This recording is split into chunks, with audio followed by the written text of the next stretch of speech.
Estou aqui super animada para começar a entrevista com a doutora Caroline Bulcão.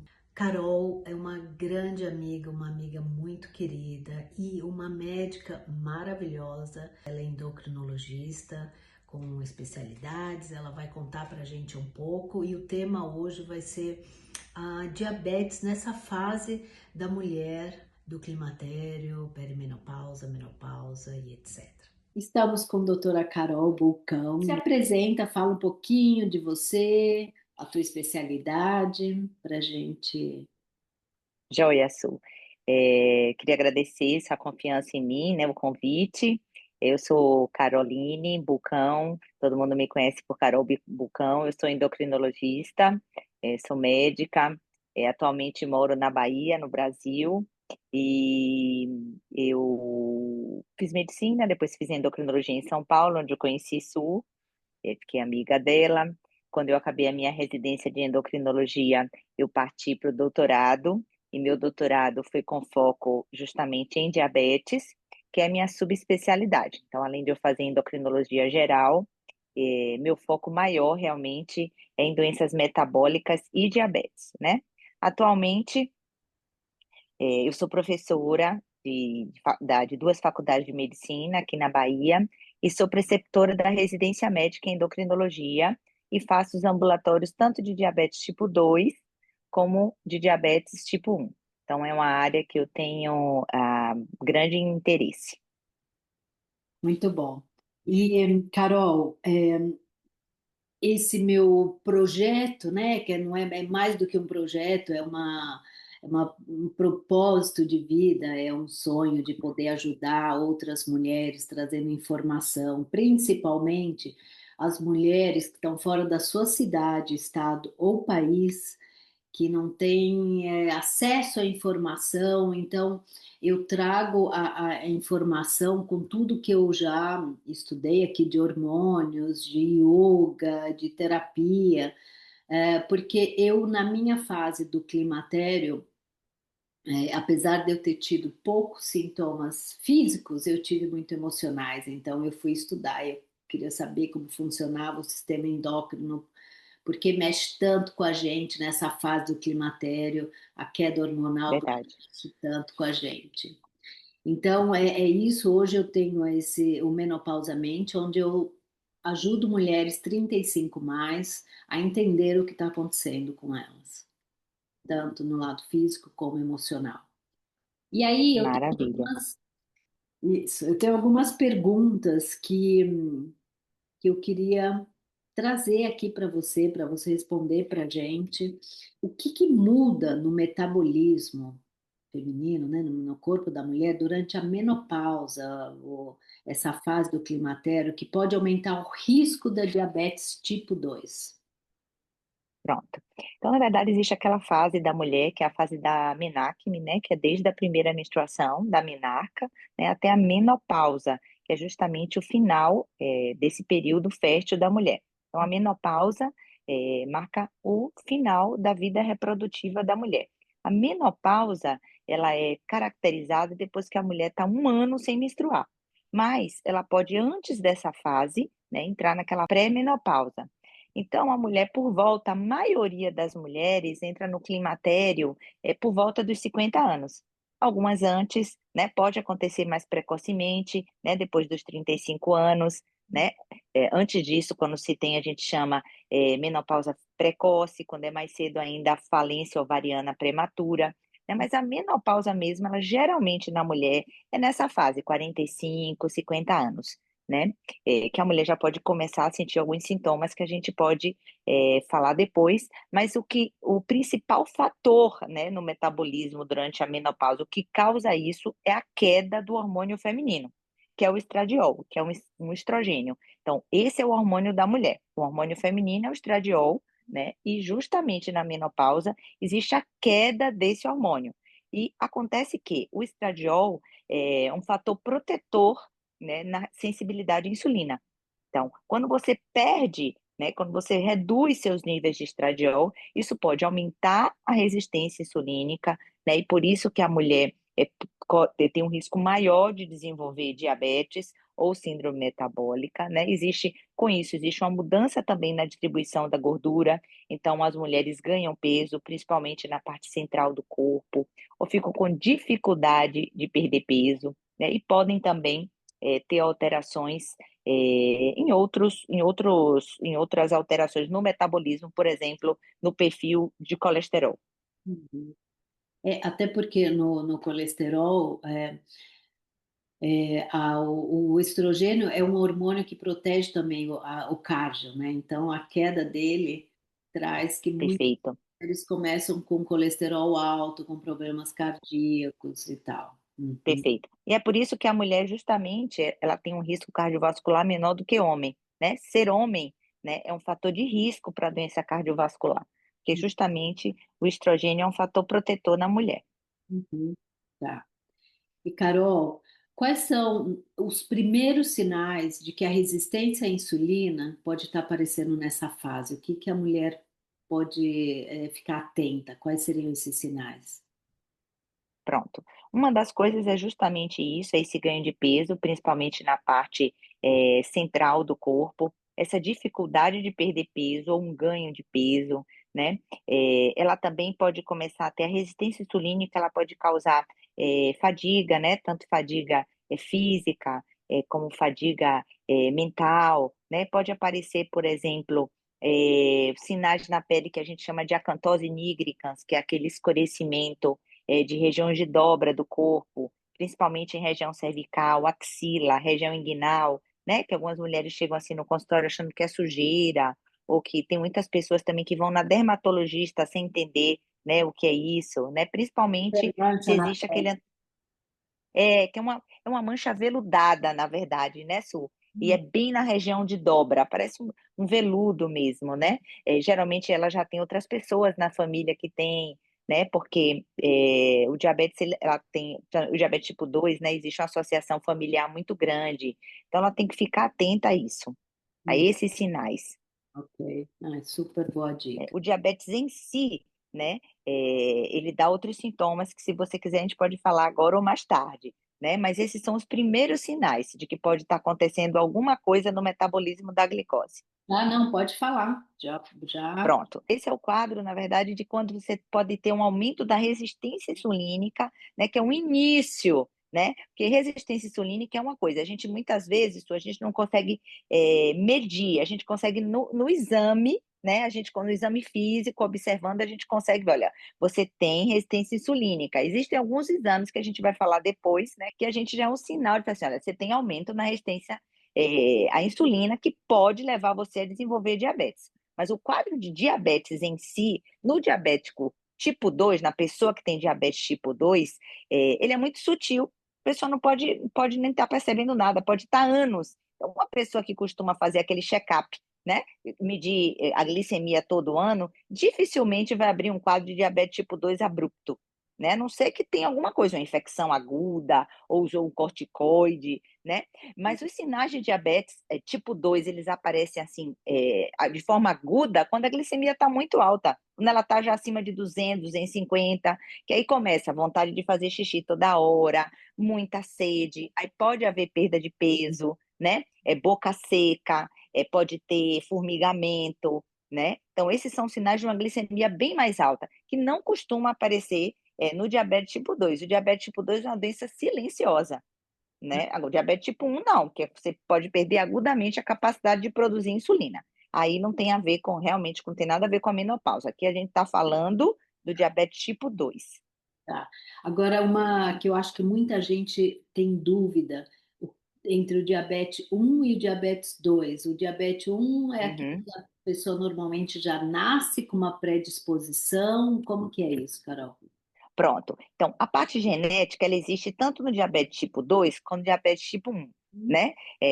Já é uma coisa genética, que você tem a predisposição. Você não nasce, né, com diabetes tipo 1 nem com diabetes tipo 2.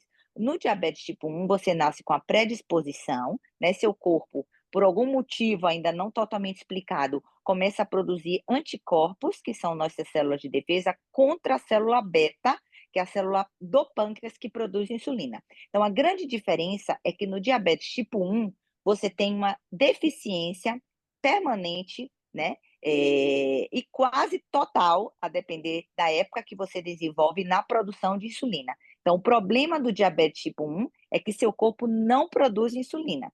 E a falta de insulina no corpo é incompatível com a vida, né? Então, é uma deficiência permanente na secreção de insulina, né? Que pode ocorrer em qualquer fase da vida. Ele é mais comum na infância e na adolescência, mas você pode ter o diabetes tipo 1 em qualquer fase da vida.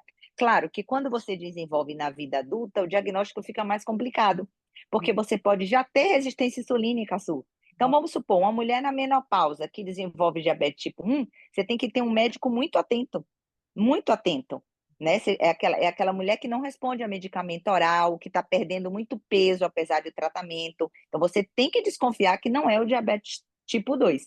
Já o diabetes tipo 2, não. Ele tem diferentes graus de resistência insulínica e ele geralmente está associado à síndrome metabólica, que é o que a gente está falando. Obesidade central, colesterol alto, triglicérides alto, colesterol bom baixo, hipertensão, né? Gordura no fígado, síndrome da apneia obstrutiva do sono. Esse é o diabetes tipo 2, né? Que existe aquela inflamação por trás, né, do problema do metabolismo da glicose. Diabetes tipo 1, não.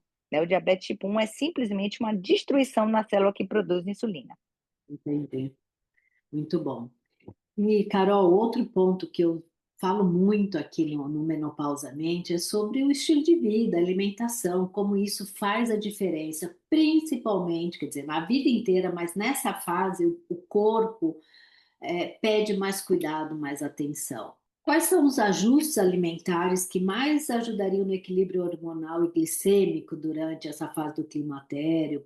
Isso é super importante, né? Eu tenho 51 anos, então eu estou justamente passando nessa fase, né? Meu ciclo começou a ficar irregular agora, tem, sei lá, pouquíssimos meses, né? E uma coisa que me ajuda muito é o controle alimentar e atividade física, né? Agora, o controle alimentar na paciente que chega para mim com 25 anos, 30, eu começo a falar daí, que é uma preparação para o climatério, né? Claro que a qualquer momento é importante. Você deve, pode mudar, né, seus hábitos alimentares, mas é uma construção, sabe? A palavra que a gente tem é consistência. Então, assim, por exemplo, essa combinação da junk food, de você misturar açúcar refinado, né, açúcar de absorção rápida com a gordura, que é que existe, por exemplo, no milkshake, né, dessas lanchonetes, que existe naquele sorvete que você compra, que é gostoso, né, porque são alimentos palatáveis. Então, aquele sorvete que você compra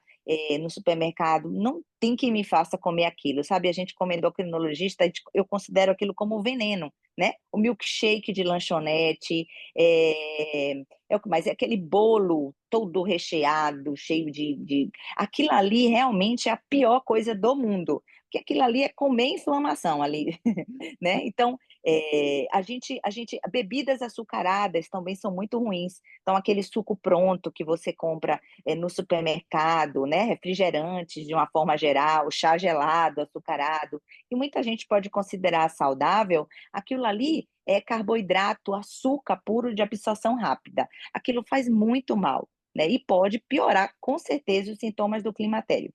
E a gordura, né? Então, isso é o que você deve tirar da sua vida. Você deve preferir o quê? A gente precisa construir nosso corpo, a gente não economiza dinheiro para se aposentar, né? Então a gente tem que poupar músculo, a gente tem que construir o nosso músculo, né? Então a gente constrói com atividade física e com alimentação. Então a gente precisa fazer o quê? Comer proteínas magras, né? Proteína, peixe, carne, frango, né? Ovo, né? O leite, para quem não tem nenhuma intolerância à lactose, né? Então, magros, que são gorduras boas que a gente tem que aprender a comer, junto com fibra. Então, tem que ter proteína em toda refeição, tem que ter fibra em toda alimentação, né? Alimentos mais in natura, que a gente cozinha em casa. Nem sempre é fácil, mas se a gente se organiza, dá, né? Fazer a comida, congelar, né? Colocar nos potinhos, comprar um freezer, né? Então eu sempre falo, comer na rua é pior, a gente não sabe o que aqui no Brasil às vezes é complicado, Su. Mesmo nesses restaurantes, né, que a gente se serve aquilo, é complicado, a gente não sabe quem está fazendo aquilo. Então, fazer o alimento em casa é sempre a melhor opção. Colocar seu potinho de salada, seu potinho de alimento, né? Preferir o açúcar das frutas, então comer a fruta e beber água, que é muito importante, né? Se hidratar adequadamente, principalmente se a pessoa já toma medicação para hipertensão, ou para colesterol, ou para um pré-diabetes, ou para uma série de coisas, né? Se toma alguma medicação para ansiedade, precisa se hidratar bastante, que a hidratação ajuda a medicação a fazer mais efeito e a gente se sentir melhor. Ah, que bom, é isso mesmo, é essa linha que eu trabalho comigo, porque o nosso corpo é o nosso templo, né? Então, você É tem que. isso aí, a gente o- tem que cuidar da gente. Eu não entendo quando a pessoa, né? Quer dizer, eu entendo por um lado que a gente tem que trabalhar, a gente tem que, né, cuidar de casa. Por outro, é o que a gente tem, né? É da gente. Se a gente quer viver mais, a gente vai ter que abrir mão de alguma coisa para cuidar do nosso corpo. E também é tudo uma questão de organização, né? É como você falou, É, faz os seus Tupperware, você é, coisa. Mas, enfim, são escolhas, mas é, aqui no Menopausamente eu sempre trago a importância da alimentação, muita proteína, muita fibra, o isso, isso, carboidrato bom, né, de qualidade boa. exato. Então, tudo isso vai impactar sim. Agora, E Carol, pequenas mudanças já são importantes, Su. Eu gosto de falar isso, porque você também não precisa ser radical de tudo, né? Se você já muda um pouquinho, cada pouquinho que você vai mudando já vai ajudando. sim, sim, e é aquela coisa, step by step, né? Mexe um É, pouquinho, perfeito. na, Exato. na água, você não está se hidratando, então começa a tomar água, aí vai para alimentação, Isso. vai Às impactar vezes esse cansaço é falta de água, né, Su? As pessoas chegam, tô cansada, a né? cabeça, Quero um remédio, quero um... Não, você tá cansada, você não está se hidratando. Como é que você bebe água, né? é. E Carol, eu sou uma mulher que eu não fiz reposição hormonal, porque Sim, culturalmente aqui eles não são a favor, e na época eu fui ao médico, ele falou para mim, a senhora tem que entender que está ficando velha e é isso, a vida é como ela é. Então, eu fui buscar muito saídas naturais para não ter problemas no, né, para ter uma fase mais leve. E aí, o que eu queria te claro. perguntar é o seguinte: a terapia hormonal, ela pode interferir nos níveis de glicose? Pronto. Então, já que você falou, né, dessa questão de que você optou, né, porque os médicos aí optaram por não te repor. Então, você não é obrigada a fazer terapia de reposição hormonal, né? Quer dizer, nem toda mulher vai querer ou vai necessitar.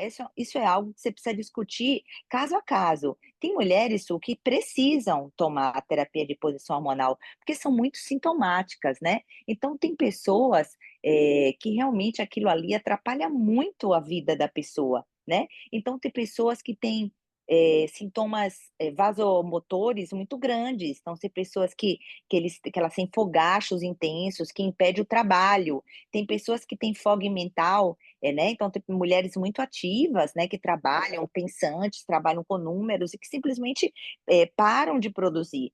E que quando a gente entra com a terapia de reposição hormonal correta, né, na via de administração correta, com o hormônio feminino, o estradiol, né, que ficam muito bem. O que mais? Tem pessoas que simplesmente entram em depressão na menopausa. E a terapia de reposição hormonal melhora ou reverte totalmente aqueles sintomas.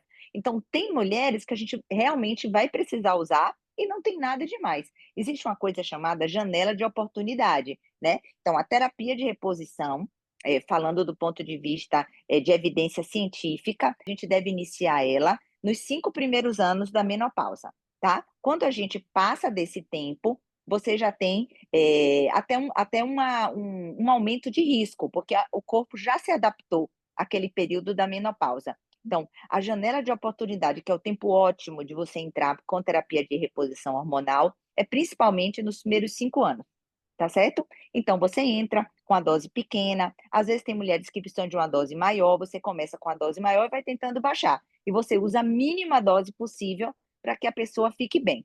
Uhum. Certo? Então, isso é algo que a gente pode utilizar. Agora, tem mulheres que são hipossintomáticas ou que até têm sintomas, mas que não desejam usar, né? Porque existe um risco maior, por exemplo, de desenvolvimento de câncer de mama em mulheres que têm útero e que precisam fazer a terapia de reposição hormonal combinada com estrógeno e a progesterona, né? Porque você repõe com estrógeno, mas se você tem útero, você precisa usar a progesterona junto para você não estimular a proliferação do endométrio, que é a camada uterina, né? Em mulheres que já tiraram o útero, a gente repõe só com estrógeno, de preferência até transdérmico, que não tenha passagem pelo fígado. De uma forma geral, a terapia hormonal ela é neutra em relação à interferência nos níveis de glicose, ou seja, elas nem aumentam nem aumentam a resistência, nem aumentam a sensibilidade. Então, de uma forma geral, ela é neutra. Em pacientes que têm diabetes, em mulheres que têm diabetes, estão compensadas,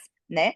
A gente pode entrar com terapia de reposição hormonal tomando cuidado com o risco cardiovascular.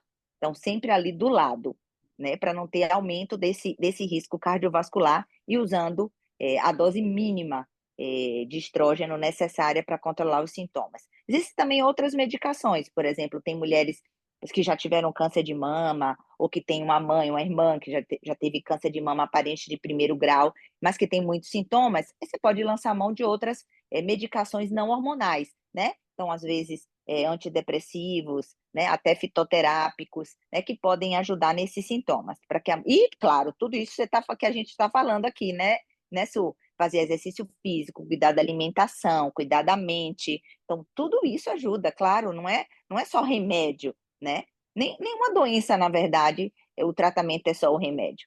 Tem toda a mudança de estilo de vida associada que ajuda demais, potencializa o tratamento medicamentoso, né?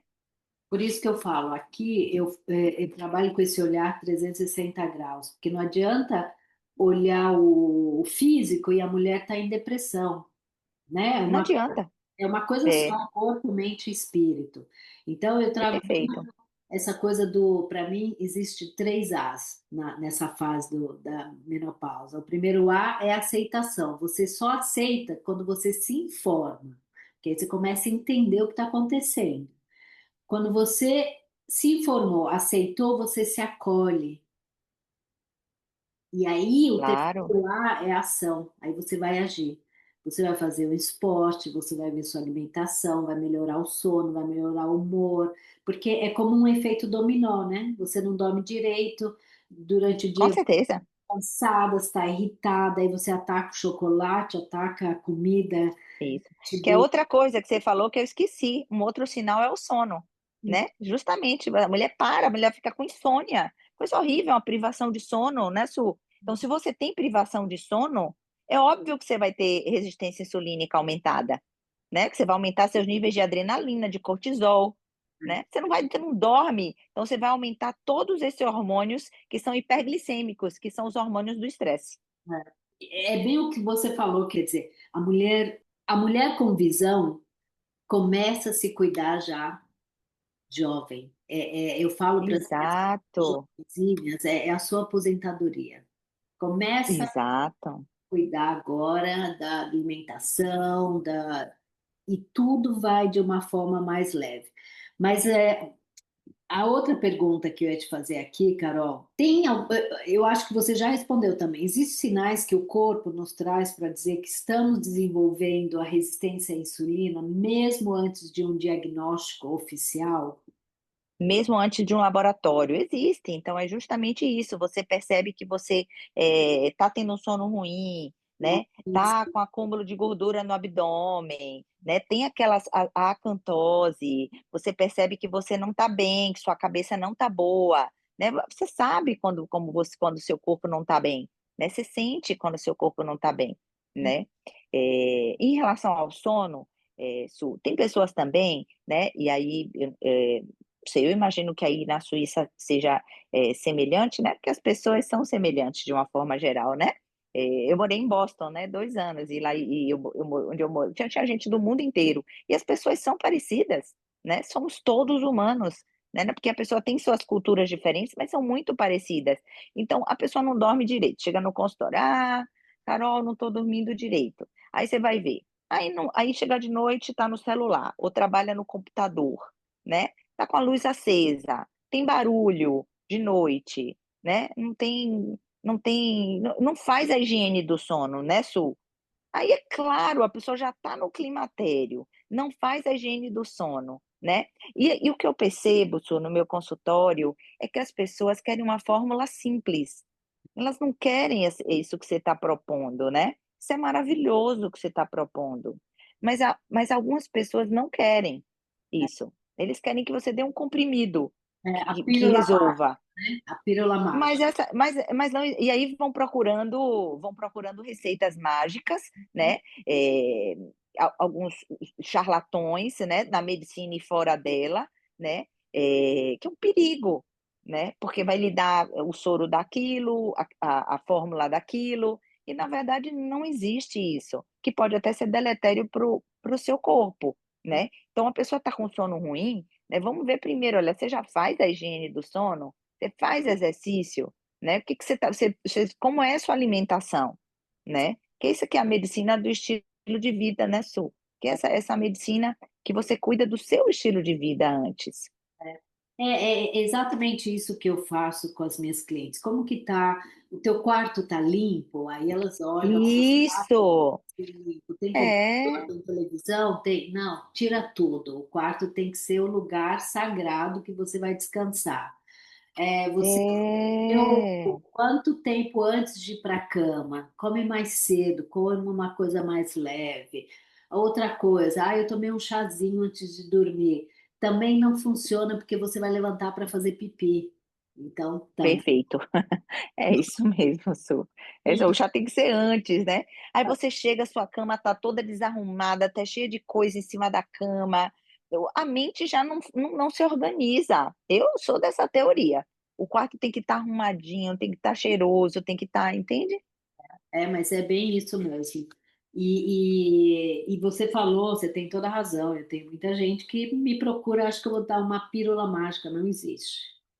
Tem que ter. Não existe. Ação pede mudança. Eu sempre falo que essa fase, a menopausa, é uma fase de transformação, e transformação pede ação. Para você transformar, você tem que Claro. agir.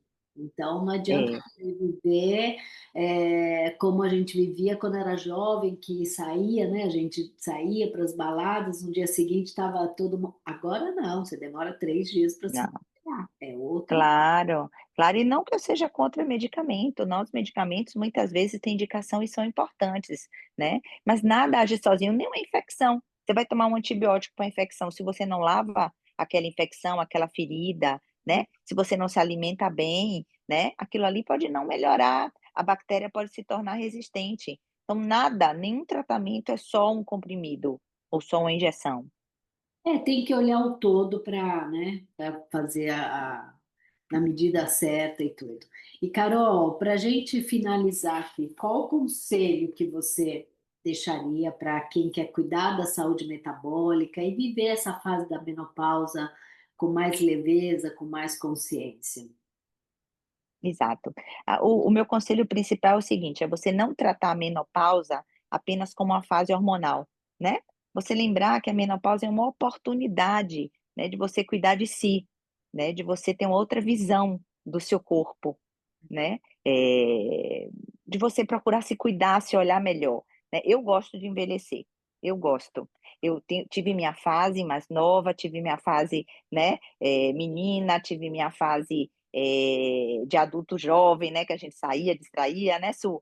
É. Hoje em dia não, eu acho que o envelhecimento, né, e não que eu me ache uma pessoa velha, não que ser velha é ruim, né, mas assim, envelhecer traz coisas boas, a mente aquieta, né, a gente é uma oportunidade de você ter melhores escolhas, de você olhar para o outro com a outra visão, né, Su? Às vezes você olha aquela pessoa, antigamente você poderia deixar abatido, agora não, você tem aquele olhar, né, para o ser humano, para a pessoa que está mais próxima.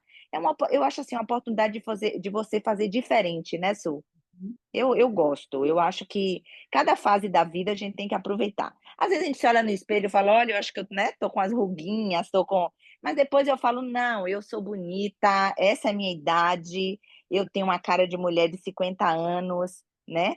E outra coisa que eu gosto de falar para as minhas pacientes é assim: "Olha, o mundo ia ser muito chato se todo mundo tivesse a mesma cara, o mesmo corpo, né, o mesmo jeito de pegar, a mesma textura, né. O mundo é diferente, então todos os corpos são bonitos, são válidos. Você tem que se amar, isso é uma questão de autoestima que você tem que desenvolver, né.